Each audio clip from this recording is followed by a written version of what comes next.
Have you ever looked at, the conventional paths to success or happiness maybe, and just thought, that map, that doesn't quite fit my journey. Maybe the rules you've been taught, those societal expectations, they just don't click, don't resonate with your internal compass.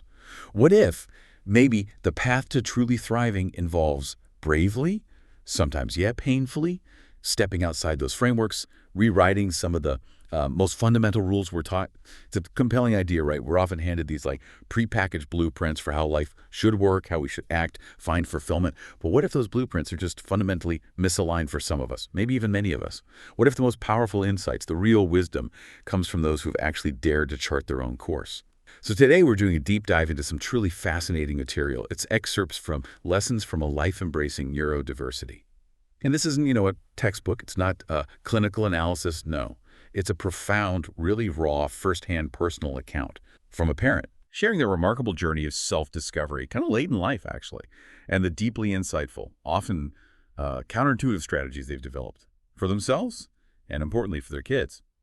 So our mission today, pretty straightforward. We want to pull out the most impactful nuggets of knowledge from this lived experience and think about how this wisdom can apply to your life. Whether you identify with neurodiversity, or maybe you know someone who does, or maybe you're just looking for a fresh lens, a new way to view challenges and forge your own path. This deep dive is really designed to offer a shortcut to some profound insights into resilience, self-acceptance, and living a life that genuinely aligns with who you are. hmm And what's truly fascinating here is how this individual takes years of lived experience, navigating a world that really wasn't always designed for their unique way of processing things, interacting, and distills it into these actionable principles. So our aim is to unpack not just what these lessons are, but to really get into the why. Why are they so powerful? How do they challenge us to rethink, common assumptions about success, relationships, even how we chase happiness itself? This deep dive, it gives us a unique vantage point. It's like a shortcut to understanding the nuances of thriving when your internal compass just points differently from the crowd. And ultimately, how you can define success on your own terms. It's about building a life that truly aligns with your intrinsic nature, rather than constantly trying to squeeze into a mold that, well, for some, just causes friction and unhappiness. It's really a powerful testament to the idea that embracing one's unique wiring, which is really what neurodiversity is all about, just recognizing the diverse ways human brains are wired that can unlock some universal truths about living well. Okay, so let's unpack this. The first idea is, well, it's really counterintuitive. hmm The author, who is a parent to two daughters, one in second grade, one older, teaches them this foundational principle. It honestly took me by surprise. Get this. You can't live without inconveniencing people, so as an apology for causing inconvenience, help others in advance. Now, just pause and think about that for a second. We're so often taught the exact opposite, aren't we? Minimize your impact, be seamless, invisible almost, never be a burden. We're conditioned to apologize after the fact, usually, or even tie ourselves in knots, trying to avoid any situation where we might need to apologize. This just flips that whole script. It acknowledges that, human interaction inevitably causes some friction, some disruption. And then it proactively positions that friction not as like a personal feeling, but as an opportunity for contribution. It's a really profound reframe, isn't it? So many of us operate with this deep-seated fear of being an imposition.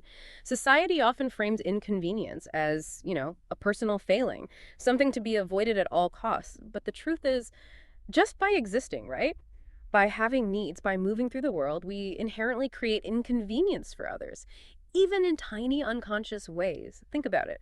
A child needing extra support in class, a coworker needing a deadline pushed back, or even just taking up space on a crowded train.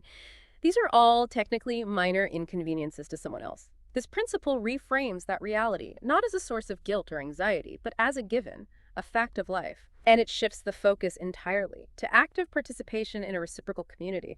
What if acknowledging our capacity to inconvenience others and then proactively balancing that with support is actually a more honest way, a more robust way to build connections? It's about agency, right? Contribution, rather than this constant anxiety about fitting in perfectly.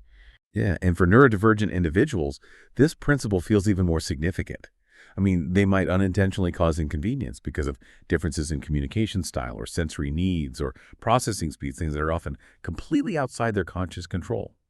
So that conventional pressure to be normal, to avoid bothering anyone, it can lead to just profound exhaustion, right? Self-blame, social isolation.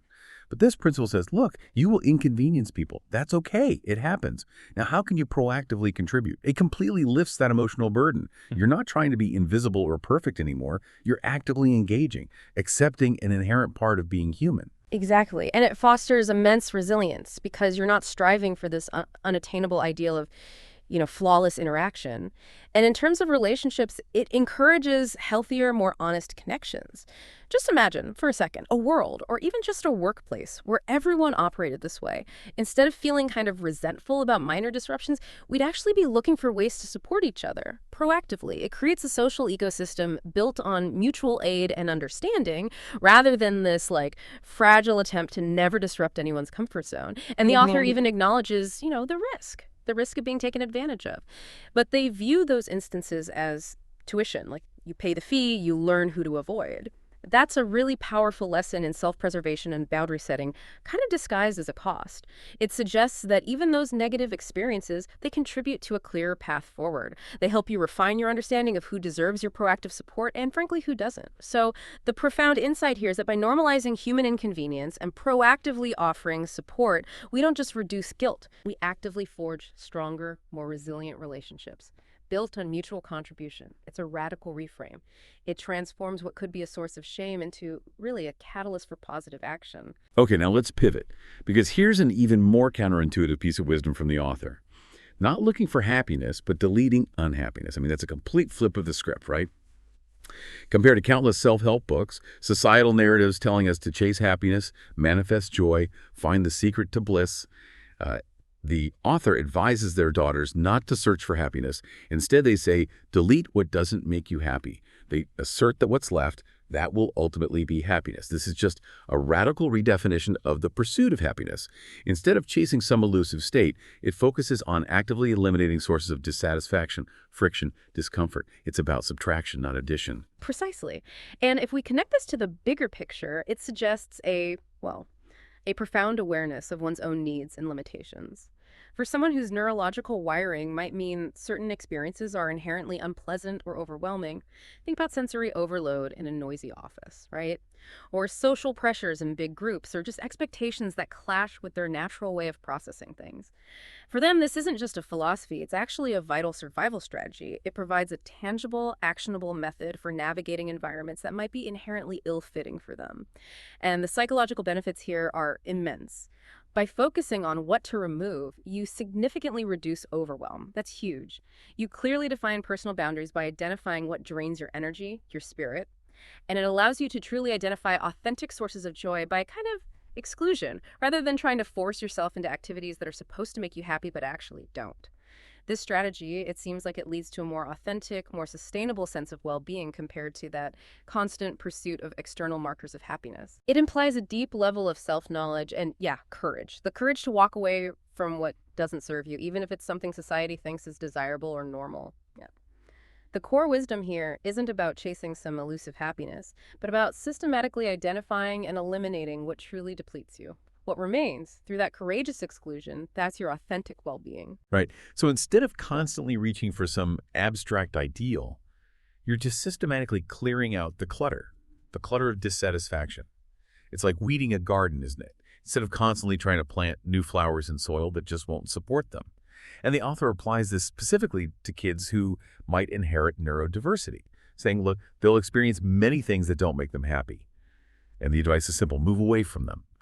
Then follow the paths that remain. Okay? But then comes the ultimate empowerment bit. If no paths remain, create them. Okay. The core message, repeated multiple times apparently, is if it doesn't exist, create it. And this really brings us to a crucial point about the role of self-knowledge. The author notes that life might be a thorny path if neurodiversity is inherited right. But there's also a path where one can shine. So knowing your inherent traits from a young age, like this parent hopes for their children, allows for proactive path selection. Rather than just reactive recovery from some thorny path you might have otherwise stumbled blindly onto. This is such a powerful message of agency. Resilience. It acknowledges the potential difficulties of that thorny path, but immediately pivots to empowerment. the ability to self-advocate, to innovate, to carve out a niche for yourself. For individuals whose unique strengths might not fit those conventional molds, this becomes a literal guide for navigating a world that often lacks accommodations or even just basic understanding. For example, maybe a traditional 9 to 5 office, constant interruptions, noise, causes sensory overload. Instead of trying to force yourself to adapt, burning out in the process, this principle suggests, well, seek out remote work, or even start a business that lets you control your environment more. It's about building a life that accommodates your intrinsic nature, not forcing your nature to fit some predefined life. So what does this mean for you listening right now? If a path isn't there, you make it. That's not just a mindset, is it? It sounds like a blueprint for a completely different kind of life, especially if you're navigating a world that maybe wasn't built with you in mind. It encourages a really deep entrepreneurial spirit, problem solving on a grand scale, but for your own life. And intense self-determination. I mean, imagine the societal implications if more individuals felt empowered to create their own paths, rather than trying to force themselves into existing ones that don't fit. We'd likely see a lot more innovation, right? A lot more genuine fulfillment, maybe less burnout from people constantly trying to be someone they're not. It turns perceived limitations into fuel for invention. This could show up as new types of businesses, new community models, maybe even entirely new ways of living and working that could benefit everyone just by recognizing the value in diverse approaches. It's really about designing your life rather than just living it by default. Now, this philosophy, this way of thinking, it didn't just appear out of nowhere. It comes from deep, deep personal experience, from a life lived trying to conform before a profound revelation hit. Picture this. For decades, the author navigated life ticking, like every conventional box. Top university, check. Respected company, check. Even spent 17 years overseas in the U.S., learned English, got a degree there, built what looked like a successful career before returning to Japan. On the surface, it's the picture of societal success, right? Impressive education, international experience, attempts at stable, reputable jobs. But beneath that polished exterior, something was off, profoundly amiss. And it was subtly revealed by things like those 6 job changes. In just over a decade after returning to Japan, that kind of rapid movement, even with strong credentials, it really suggests a deep disconnect between those external markers of success and an internal struggle, a mismatch that just wasn't understood yet. Yeah, it's a very common narrative, sadly, for individuals, especially neurodivergent ones, to spend decades trying to conform, internalizing these struggles as personal failings, before they understand their true nature. The pressure to excel academically, to get that prestigious job, to fit into those predefined corporate structures. These are powerful societal forces.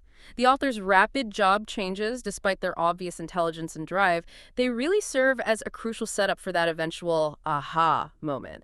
They signal this persistent friction, right? An underlying difficulty that conventional solutions just couldn't fix.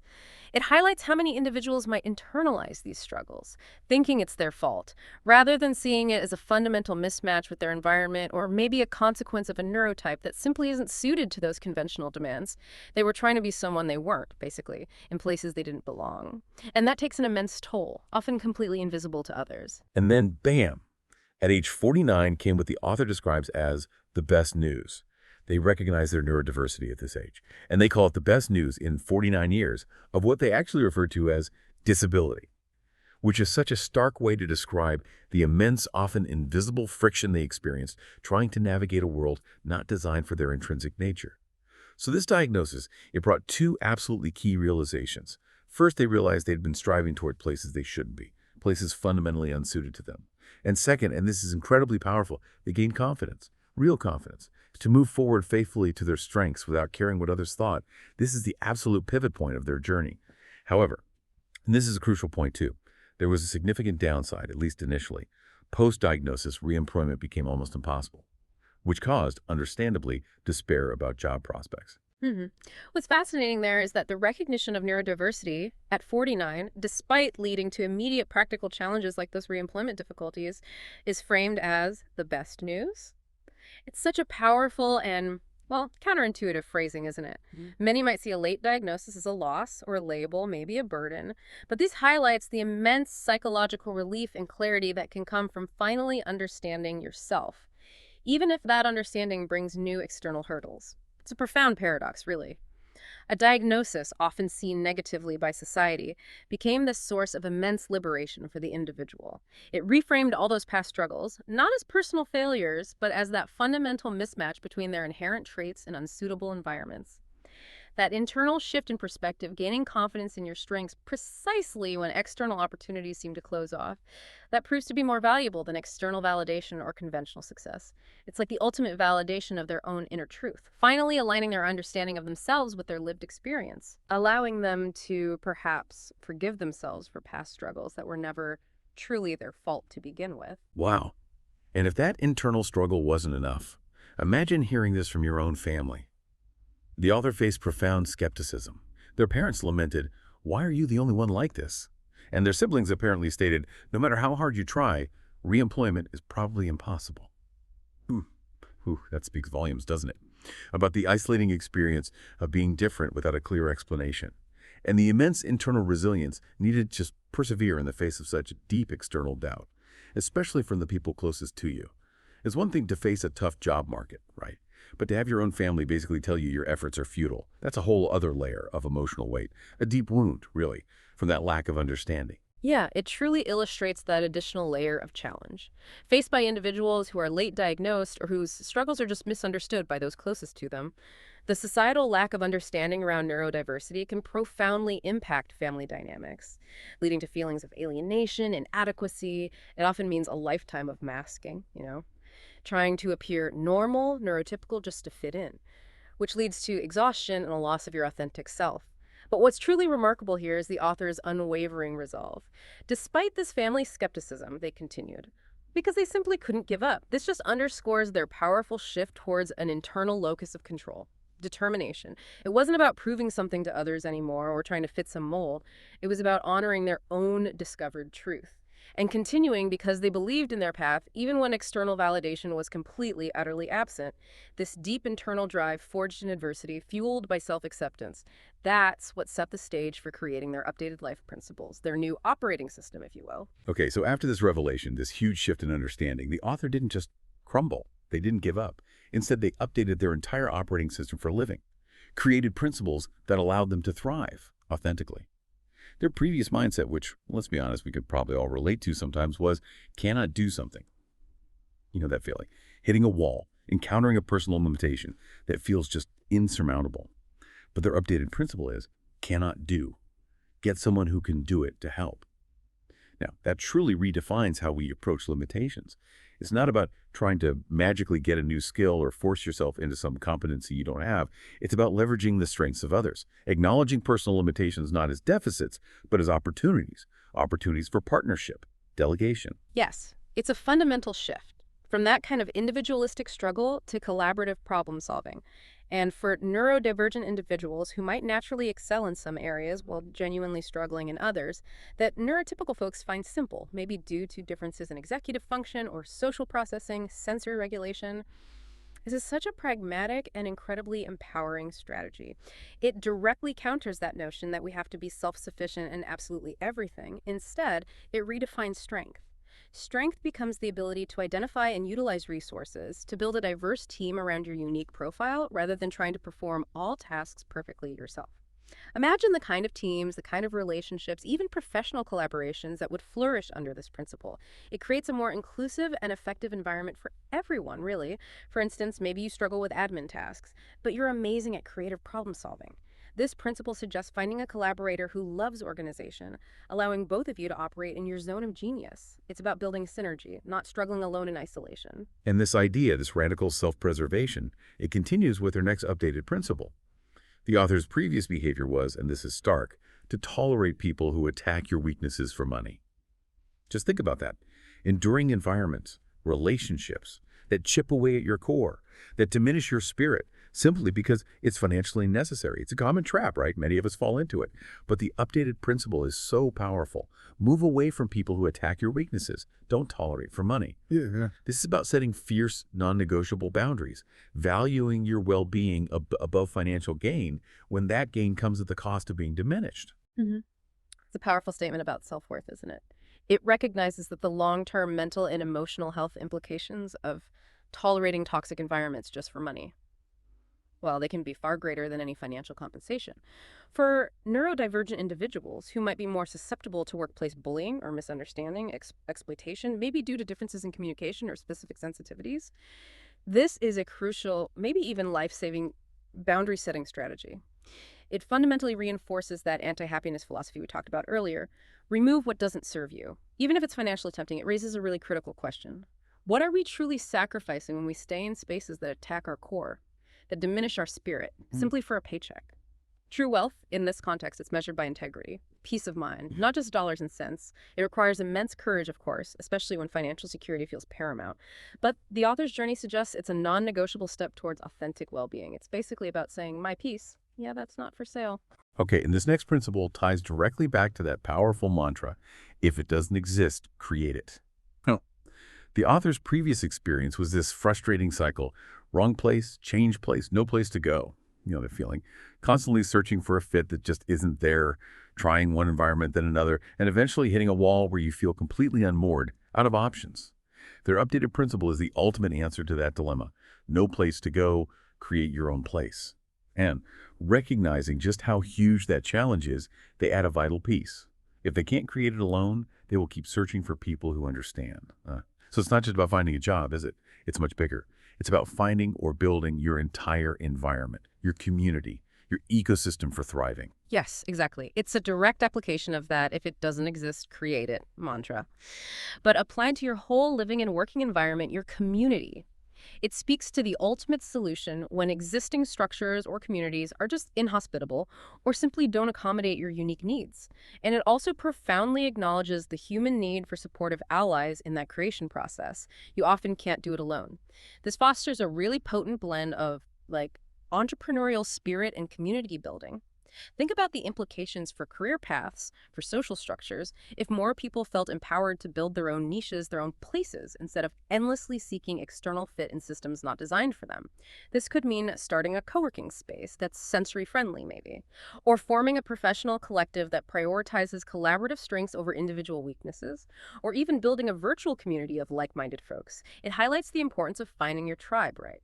Or, when necessary, having the courage and determination to build it from scratch. Understanding that true belonging might not be found, but forged through intentional creation and seeking out those who genuinely understand and support your authentic self. Okay, this next principle is particularly forward-thinking and really challenges a lot of the current noise around artificial intelligence. Starting from that premise of nothing exists, or Anoch in Japanese, the author explores solutions.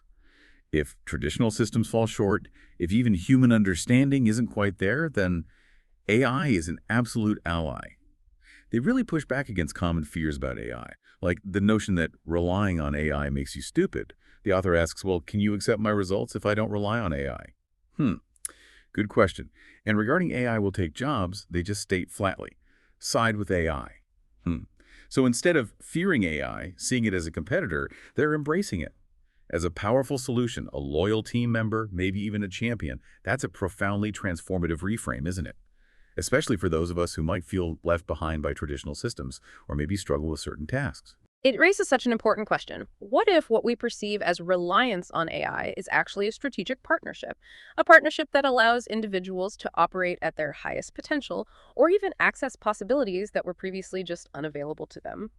For someone who might struggle with, say, traditional human communication or organizational tasks, or processing huge amounts of info in a conventional way, AI can be a truly transformative ally. Think about specific examples, right? AI transcription services for people with auditory processing differences, AI writing assistants for drafting emails, reports, AI-powered tools for managing complex schedules, AI data analysis for those who excel at pattern recognition but maybe struggle with manual data entry. It can really level the playing field for individuals with diverse cognitive profiles by compensating for certain challenges or amplifying unique strengths. The author's perspective offers this pragmatic blueprint for adapting to our rapidly changing technological landscape, particularly for those whose inherent nature might clash with a traditional work model.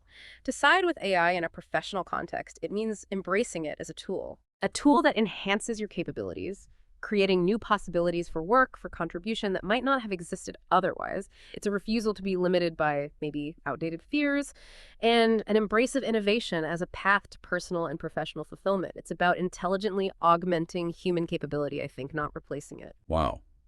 What a journey, huh? And from this deeply personal, truly transformative experience comes a new purpose, a mission to share this hard-won wisdom. The author is very clear. They state they're not a specialist doctor who can help people with neurodiversity in like a clinical sense. However, they make this profoundly powerful assertion. What I have felt and the coping methods I have used are nothing but truth. They're not claiming clinical expertise, no, but they're making a compelling case for a different kind of authority, aren't they? An authority that resonates really deeply because it comes from the trenches, from lived experience, from the very real, often messy process of figuring things out when the conventional map just doesn't work for you. Yes, exactly. It highlights the invaluable nature of experiential knowledge, especially in areas like neurodiversity, where professional understanding might sometimes be, well, theoretical, or maybe insufficient for navigating the actual nuances of daily life. We're seeing a growing recognition of peer wisdom, right? Yeah. And lived experience in fields like mental health, neurodiversity, and for very good reason. It's an empowering perspective. It encourages individuals to trust their own internal compass and to share their insights, even without formal qualifications, because their insights are grounded in tangible, hard-won reality. This isn't just a story, it's really a testament to resilience and self-discovery that can genuinely guide others. In practical, relatable ways that, academic texts often can't, it offers empathy and that sense of, yeah, I've been there and here's what I found that helped, which is profoundly comforting and empowering for someone else on that path. And their mission is pretty clear now. They state their desire to share these truths with others through a Kokonala service, which apparently is a Japanese freelance platform where people offer their skills and knowledge. So it's about translating this deeply personal wisdom into something tangible, something accessible, making their insights available to those who might benefit most directly. And if we connect this to the bigger picture, it just underscores that very human desire, doesn't it? To turn personal struggle into shared wisdom. This individual's journey from a place of deep misunderstanding and struggle to one of clarity and purpose. It culminates in this desire to help others navigate similar challenges, not from a position of detached expertise, but from genuine understanding, shared experience, which raises that important question again. In a world where formal expertise is often privileged, what unparalleled value does that raw, lived experience distilled into actionable insights truly bring, especially to those navigating similar challenges? It's arguably irreplaceable, offering not just advice, but deep empathy. A roadmap forged in fire, really. It's a testament to the power of one individual's journey to illuminate paths for many others, providing practical solutions and, crucially, that invaluable reassurance that they are not alone. It also points to, maybe, the evolving landscape of expertise itself, where authenticity and lived experience are increasingly valued right alongside those traditional credentials. Hashtag tag tag outro. Wow, what a deep dive into just an extraordinary way of looking at life. We've talked about transforming the idea of inconvenience from a burden to an opportunity for proactive contribution, about deleting unhappiness instead of chasing it, which is huge, and about the sheer power of creating your own path, your own place, even your own allies in AI when the existing structures just don't fit. This isn't just a story about one person's neurodivergent journey, is it? It feels like a profound blueprint. For anyone who feels that conventional wisdom isn't serving them, for anyone who wants to build a life that truly aligns with their authentic self, and really for anyone seeking a more resilient, more meaningful way to navigate our pretty complex world. This deep dive really challenges us to consider, what if those obstacles we perceive are simply invitations? Invitations to invent new solutions. And what if our perceived weaknesses aren't flaws to be fixed at all, but rather signals? Signals to find a different kind of strength. Maybe that strength is in strategic collaboration. Maybe it's in leveraging technology, like AI. Or maybe it's just in the profound courage to simply walk away from what doesn't serve us and build anew. So the final thought for you is, what part of your conventional map is ready for a radical update?